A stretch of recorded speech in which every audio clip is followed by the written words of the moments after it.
তারা ছোটো ভাই তাদের মাধ্যমেই আমি এই খবরটা পেলাম এবং তাদেরকে সেই সাথে সাথেই আশ্বস্ত করি যে ইনশাল্লাহ আমি খুব তাড়াতাড়ি তাদের সাথে দেখা করব এবং আজ সেই দেখা করার জন্য কান্দাগোল চরপাড়া আপন দুই ভাই তাদেরকে আমি দেখতে এসেছি।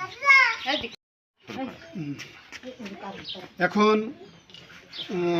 প্রাথমিক অবস্থায় আসলে দেয়ার শেষ নাই, এদেরকে অনেক কিছু দিলে ভালো হয়, আসলে সরকারি অনুদান পেলে ভালো হয়। তারপর আমি ব্যক্তিগতভাবে আমি শীতের প্রতি বছরই শীতের কাপড় দিয়ে থাকি। এবার আমি শীতের কাপড় দিচ্ছি না।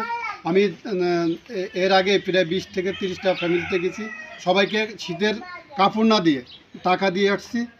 এই টাকা দিয়ে তারা শীতের কাপড় কিনুক কিংবা প্রয়োজনীয় ওষুধ কিনুক, যেটা করুক তাদের অনেকটা কাজ লাগবে। এই বিষয় মাথায় রেখে আমি তাদেরকে কিছু নগদ অর্থ প্রদান করব এবং এই ছোটো ভাইয়ের জন্য একটা হুইল চেয়ারের ব্যবস্থা আমি আশ্বস্ত করছি। ইনশাল্লাহ খুব তাড়াতাড়ি আমি হয়তো ব্যবস্থা করতে পারবো বলে আশা করি। আপনাদের দোয়া থাকলে অবশ্যই আমি এই কাজটা খুব দ্রুত করতে পারবো।